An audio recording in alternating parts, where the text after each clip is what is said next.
everyone. Welcome to At the Table. I am Audrey Galix. Thank you so very much for being with us. The opioid epidemic is a complex public health crisis, and award-winning journalist Bruce Guthrie has taken it not on his own, but has become part of the push to advocate and to educate around opioid addiction, the crisis, and fentanyl as well. He is with us now to talk perhaps very personally about your connection to the issue, and thank you so very much. Thank you for having me. What, if you would, share with our audience the tragedy that got you so much, unfortunately, so much more aware of this? March 16th, 2021, I got the phone call that no parent wants to get, and that was that my son, my 29-year-old son, had died from a fentanyl poisoning.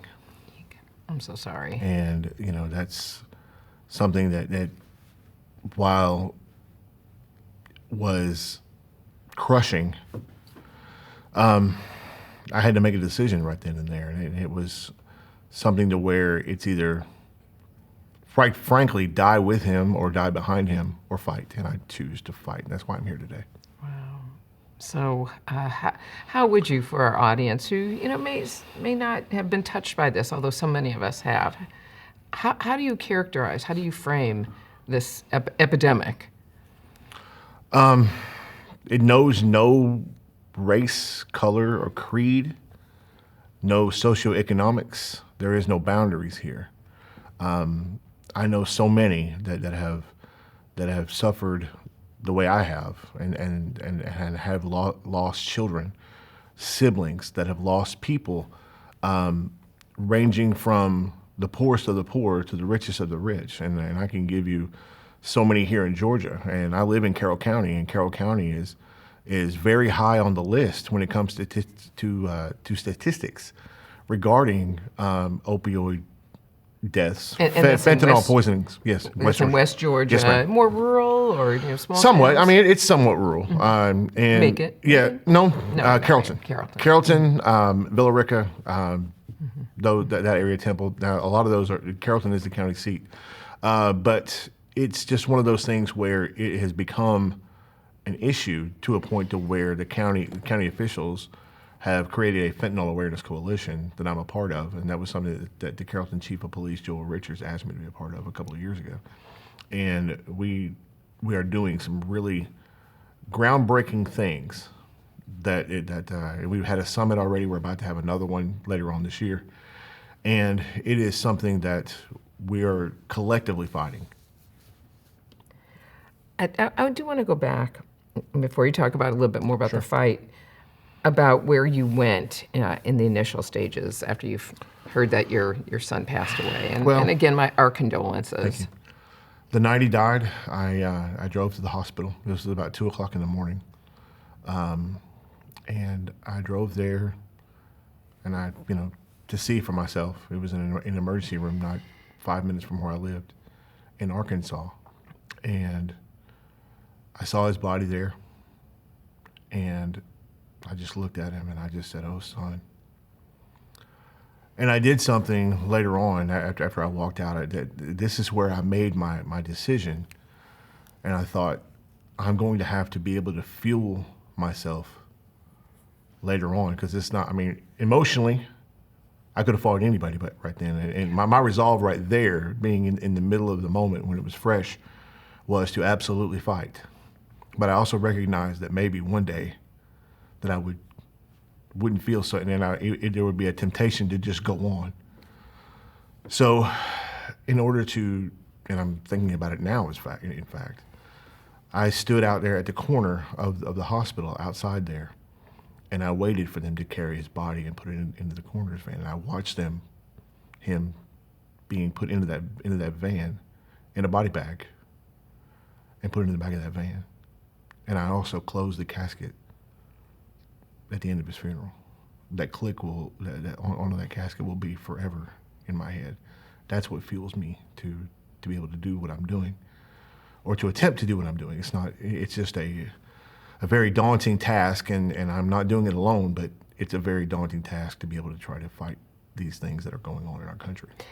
So when you go to different places, what do you say? What do you? I tell you what I actually tell do. your I story. tell you what I do is I put the funeral slideshow of my son on a big screen, and I just talk about him. I talk about who he was.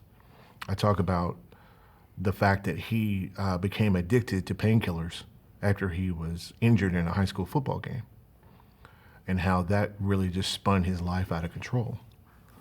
And that addiction that I didn't understand in the beginning and didn't really understand it until it was too late. That addiction spiraled him into the justice system, both locally at the state of Arkansas level and federally. And it was a lot of trouble. It was a lot of things in our family.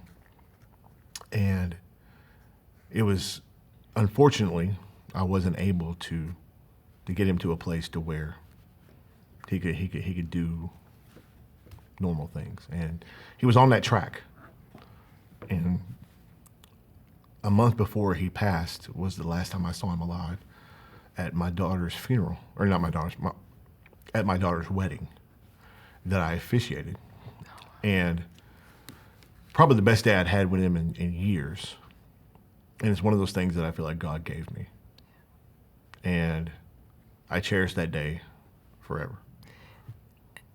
As you look at the experiences that he had as a result of being addicted to the painkillers, are there places where you say this is how we can help fix or address the epidemic? I'm coming really at this in three different ways, and that is education, which is what I'm trying to do when I tell Cody's story, and enforcement, which is the fight to get the dealers and the people who bring this stuff to Georgia, to Arkansas, to the United States off the street, and legislation, which gives the tools where hopefully local and state legislators, national congressmen and senators can pass laws that will allow law enforcement and prosecutors to do their jobs and get these people off the street. Now, I'm not going after addicts.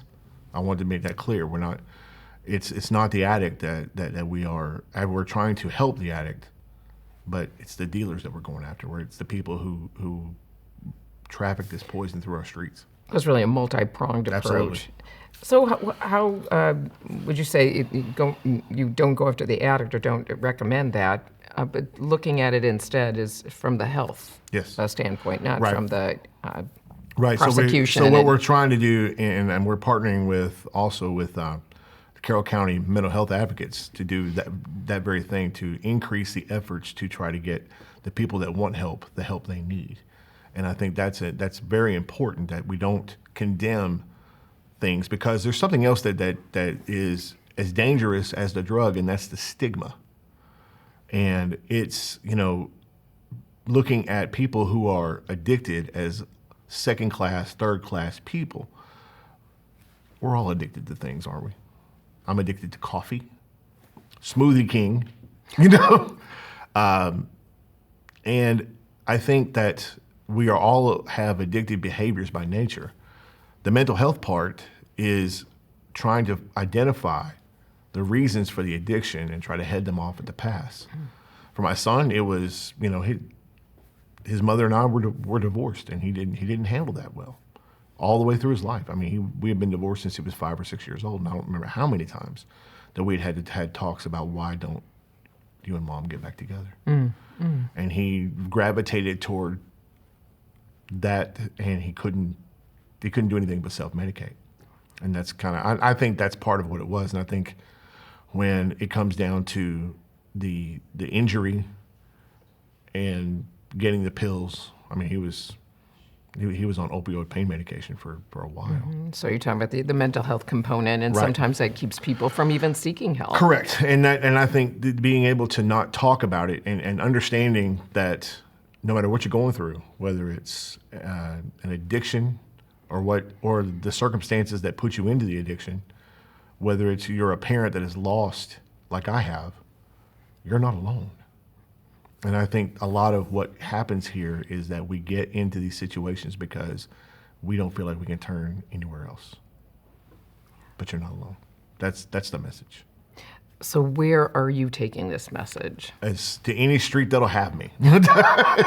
Right now, we're in a couple of schools. I've been at Carrollton High School. We're working on some other things. I've got a couple engagements at churches in the Carroll County area, and I want to expand. I want to go to Arkansas. I want to go to Tennessee. I want to go to Florida. I want to go anywhere that these issues are happening, and it's everywhere. So to me, there is no limit to where I will go to fight this fight. And of course, there is some, dollars from the opioid settlement. Yes. That is going to be going into communities. A lot of, and what Carroll County is doing, they're doing an ad campaign in a lot of these. I think a lot of that money is meant, or should be meant, to go to nonprofits that are helping in this fight, to be able to, and I wear some of them here on my arm. Drug-induced-homicide.org out of Illinois. Ryan's, let me see, let me make sure. In Ryan's name, For Them We Fight. And these are all from parents who have gone through exactly what I've gone through and have done things like develop nonprofits in order to raise awareness and to help parents do what they need to do to live. You don't understand that a lot of grandparents, when they lose an adult child with a child, that now they are forced to care for this child, and they're retired. How are they going to care for this child as a retiree? We're talking about daycare. We're talking about getting them in school. We're talking about doctors. Everything that a parent goes through now that they went through 20, 30 years ago, they're having to re-enter into parenthood. Places, and one of the nonprofits that I'm a part of is I'm on the executive board along with Cami Wolf Rice, who is here in Atlanta. We're all members of the Hope Movement Coalition, and that's their mission, is to help parents who are going through these things to get help that they need, augmenting their pay time off during mourning and grieving, not just for a couple of days for a funeral. Grief retreats, grief counseling, getting the essentials and the basics that those that are in need at a time when they are at a. I remember, and I'm just going to say, I remember a time in those first couple of weeks that I had no idea how I got here. Wherever that was. Wherever that was. I had no idea how to cope. And because I felt like I was by myself, I didn't know anybody else who had gone through it. I knew it was prominent, but I didn't know anybody that had done it. And a friend of mine hooked me up with Stacy James, who is the executive director of Hope Movement Coalition. And I have a feeling there's, you blame yourself. Why didn't Sure. you see the signs, Sure. et cetera, et cetera. I remember a time when I am in my car. I had the death was probably 2 days fresh, and I am literally screaming at God. And I told him, I said, if you were here and I could see you, I would fight you. There's no way that I would lose, that I would win that fight. I know what would happen to me, but I would fight you. So what do you hope will happen from your advocacy and your educational efforts? It may sound a little pie in the sky, but right now there are 290 people dying a day from fentanyl poisoning. Every single day, 290 people, and the number is going up. That number is actually pretty stale, because if I were to ask the DEA, they probably say that number is higher, because that's where I got that number from. And I would hope that one day that 290 goes to zero. Bruce Guthrie, good luck on this advocacy work. Thank you so much for being with us to talk about the opioid epidemic and fentanyl poisoning and the dangers. Thanks for being with us at the table.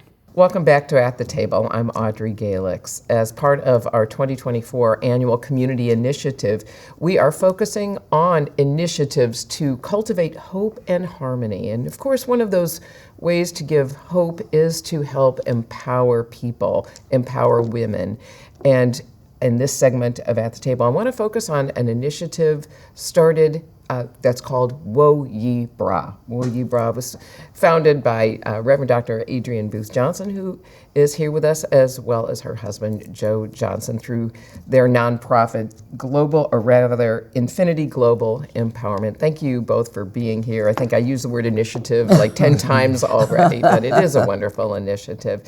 Woe Ye Bra, if you would, Adrienne, tell our audience what that means. So, Woe Ye Bra is a Ghanaian term from Ghana, West Africa.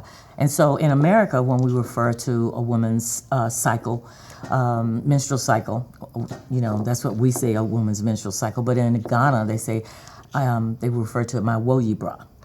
So that's why we named the program after Woe Ye Bra, so that when we go into different villages in Africa, they know that we're coming in to talk about menstrual cycles and how to empower women. And what is your origin story? How did you decide to focus on the menstrual cycle of young ladies in West Africa?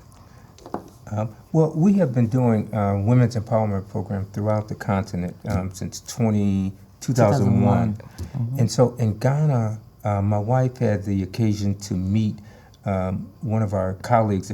He was president of Coca-Cola Ghana. And in meeting with his wife, she asked about what are some of the challenges that young women in Africa face, particularly in Ghana? What do they face? And through that conversation, they found that young girls miss about, 6 days a month of schooling because they don't have adequate sanitary supplies. And so that got this serial entrepreneur fueled and fired up about how can she make an impact to help improve the lives of young girls in Africa. But you not only give them products, you have empowered them to actually produce them as well. Exactly. In fact, my husband, as he said, we've been doing women's empowerment programs in Africa since 2001. In South Africa, then we went to Liberia, and now we're in Ghana and Sierra Leone. And so one of the things that I know is that when you're creating a program for women or girls or whoever in a foreign country, you have to go. And so when we were there in Ghana, that's when I found out that there was a problem with access to menstrual products, especially in the village. So my husband and I bought 1,000 reusable pads. We took them to London. Our daughter, Jayla, was at the London School of Economics at the time. We said, Jayla, go do a pilot for us and see, is there really a problem with getting sanitary pads in Ghana? Jayla did the pilot for us. Came back and told us with a feasibility study. She said, yeah, Mom, they need sanitary pads. So Joe and I, we bought the pads. I said 1,000. Then we said, wait a minute. In 16 to 18 months, those pads are not going to be any good. So we decided instead of giving them fish, let's teach them how to fish. And that's when we came up with the Woe Ye Bra program. And we created women entrepreneurs living in villages who make and sell reusable sanitary pads so girls in their villages can go to school. Now, there had to be some challenges setting that up. I mean, think of empowering women in traditional villages. Mm-hmm. What were some of those challenges, Joe? Well, first and foremost, there's a funding issue because the cost of creating entrepreneurs has a price to it, attached to it. And so we had to do fundraising. My wife is the chief fundraiser among our other duties. We had to do fundraising because we had to buy sewing machines. We had to provide fabric, training, food, and microfunding so that we didn't just want to put women in business. We wanted the program to be sustainable. And so we buy sewing machines for all of our women. We train them. And then we do follow-up visits to make sure that we understand what the best practices are and what support they need to be successful in their villages. So it's an ongoing process, and we just believe that we want our program to be sustainable. We want to help the community, but we also want to create women entrepreneurs who can provide revenue for their families and for their communities. And we go through ministers. So, Joe and I, we live in Detroit, Michigan. And so we lived in Atlanta for the past 25 years, but since we're here in the United States, we wanted to educate, we wanted to empower the women and create a sustainable program for them. And so that's what we've done. And so we've even added on a medical component so that when we go to meet with our women that are now in educating them, we teach them the skill of sewing. And then everything I learned at the Coca-Cola Company in marketing, I go back and it's transferable skills. So I teach them about marketing, sales. And the ministers, all we ask the ministers to do is identify 10 women in a village that have asked two things. One is that they are looking to God for a miracle, because we're in the United States and we're going over there to help. And the other point that we asked is, are you looking for a second chance? And if you could answer one of those two, either a miracle or a second chance, you're in our Woe You Brought program. So you're looking for people who have the mindset also for success as Yes. well. So how many women have you been working with? I know it's probably a couple hundred, if not more, by this point. Yes, since the program has been in existence since 2017, and we have over 350 women entrepreneurs that we've trained, are successful, and are in business. And some of these women are so resourceful, and that's, I think, one of the most satisfying things for Adrienne and I, that we can provide whatever we provide, and women expand on that. They have natural skills and resources to just expand on the program.